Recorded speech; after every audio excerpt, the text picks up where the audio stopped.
Hello, my fellow preppers, my friends. Today, I'd like to talk about the state of affairs in the United States, where the country may be heading towards. We all have different ideas about what is going on in our country, and for that matter, the world. But what is obvious is that there is a critical mass that is either of consolidation for a revolution against the tyranny that is a president against us, the lawlessness that we see before us, people above the law, like Hillary Clinton, or we have a consolidation into more lawlessness.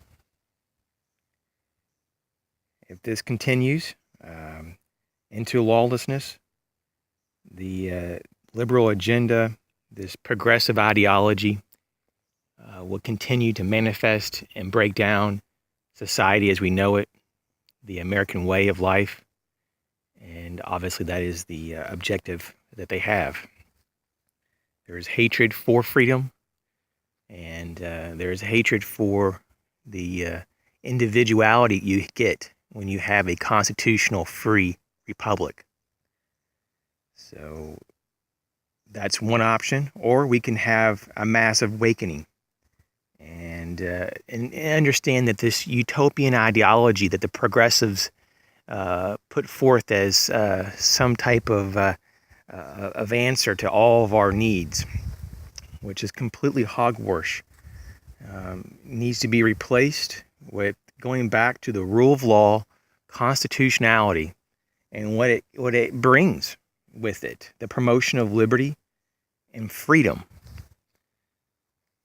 Too many people live in their own little heads and their own little worlds. And for some people, we have to do that to survive because we have so much going on, so much on our plate.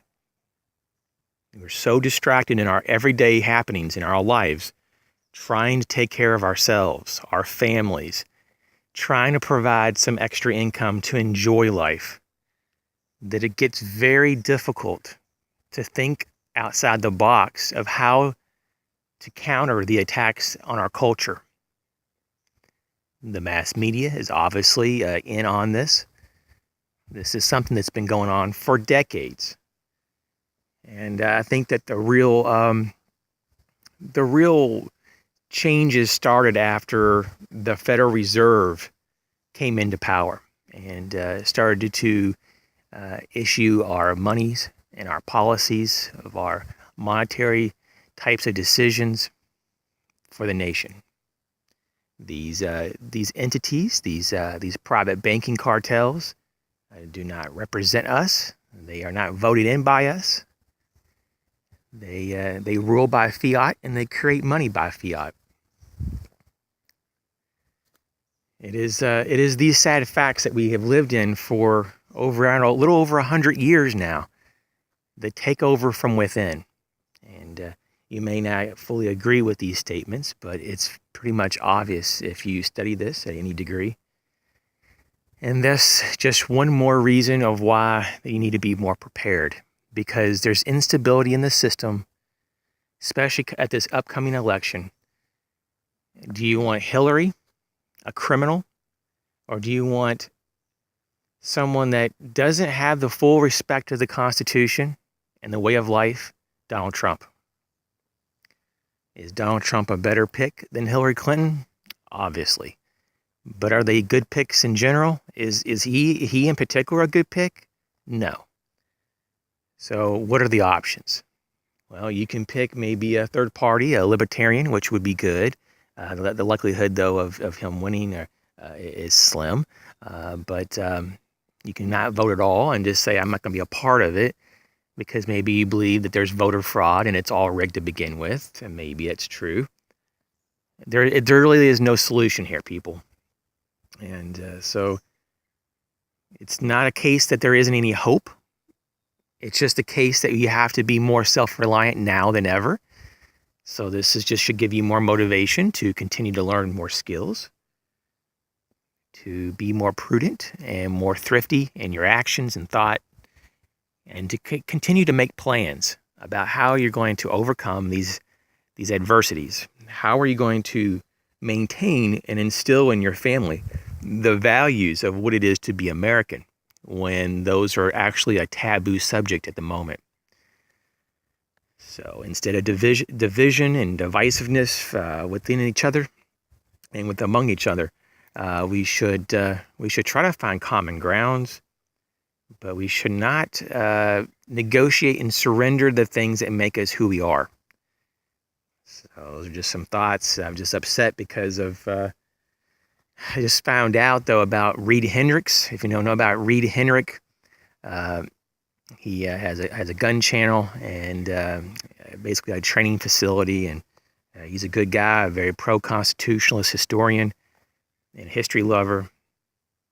And his channel got knocked off of YouTube for bogus charges of doing some kind of spam and shit that he didn't do. So I think that we're going to see a lot more censorship in the media and even on YouTube.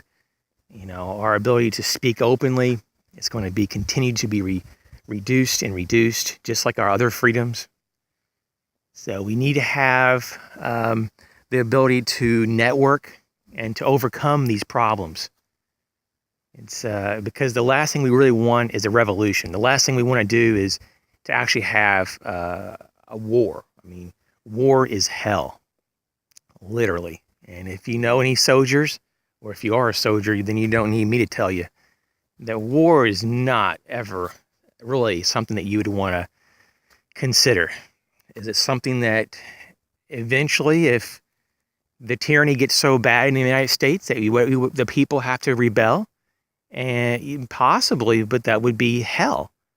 That would be the worst case scenario. It's almost unfathomable. I'm not sure if the American people even understand that, you know, now compared to 1776 is a big difference. You know, when the military had some of the same technology as the civilians and vice versa. Now, the military and the police have far superior weaponry, far superior tactics, much better communication and command. And even though they are in a lot smaller number than we are, they had the much greater advantage tactically. And they also have much more resources. So it is somewhat foolhardy to think that you're just going to just go to your local government and take it over by force. This is not logical, and this is not rational thinking, and it's not healthy to do this. And it's also not good for you personally and your family, because you may be killed or put in jail. So, you know, the violence is just not going to work. But at some point, though, people do believe that it may be the last resort, and it's possibly true. But instead of talking about all of that, there's got to be at least multiple levels of options to get before we get to that point. And that's why I'm just making this video to talk about if we don't have changes soon, that critical point of mass that we're reaching is a point of no return for how we're going to be viewing ourselves as Americans. And we see what's going on in Europe. We see currency wars at the very moment. The price of precious metals, very unstable, going up and up. We see that there is just countless types of stress and fear that is upon the American people and people of the world. Lots of uncertainty about where things are going, where things are moving. And I think that during this uncertainty, though, it's better to have a little bit more reserve than we may have thought. And I've been reading a lot of articles about what people think they have enough, but they really don't. Especially in the categories of critical first aid equipment and supplies, your food storage, and your food and water overall ability to generate those items, such as your gardens and filtration devices for water and water collection systems. And at the same time, people are, will say, well, don't forget the, guns and ammo. And you're right, guns and ammo and other types of defensive products, need to be incorporated, but those don't make up the core for most people.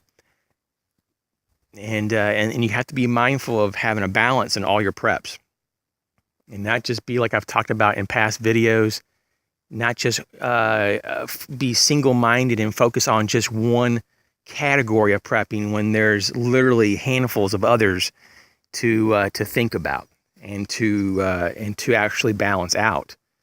So I'd just be curious about what your thoughts were on the state of the economy, the state of the United States, the cultural movements that we have right now, and where do you think we're going? Sometimes I like to think out loud and just say, hey, in the next 5 to 10 years, what is America going to look like? What are we shaping into? What are we leaving behind? And I'm afraid to say, though, that we probably will not recognize our country in 5 to 10 years at the rate that we're going. And it's just the truth. And I think that that it's the truth. And there's too many things in play to change. There's too much for other people to benefit, to merge away from what we've had. And we're losing it. Southern Prepper 1 made a good point, and some of his rants, even though sometimes they're depressing, I think he's a good guy, and he obviously means very well. But at the same time, we have to have hope. We can't just totally give up and let these people that dictate our lives, on so many different ways, either politically or through taxation or what, dictate our happiness and our freedom through our mindset. And yes, there's a lot of overregulation. There's no doubt about it. But the takeover of the United States happened a long time ago, decades ago, in my opinion, a little over 100 years ago, honestly. And so, this is nothing new. This is just the progressive creep, this liberal ideology creep that we see that continues, and it gains speed over time. It's like the tumbleweed gathering, and getting larger. Same thing with this progressive ideology. And the only way to stop it is to call it out and show it for the lies that it is. Call it out and constantly and just slam it with solutions of how to overcome it and better things than what the liberals want us to think that the only options are. And with that, you have to have hope to do any of that. You have to have the will and the motivation, and you have to constantly be looking up instead of down. And you can't be caught up in emotions about this, That's what the liberals want you to be. They want you to think with emotions and not with your God-given brain. Because logic to them doesn't count. It never did. So with that, I wish everyone a peaceful day, and catch you soon.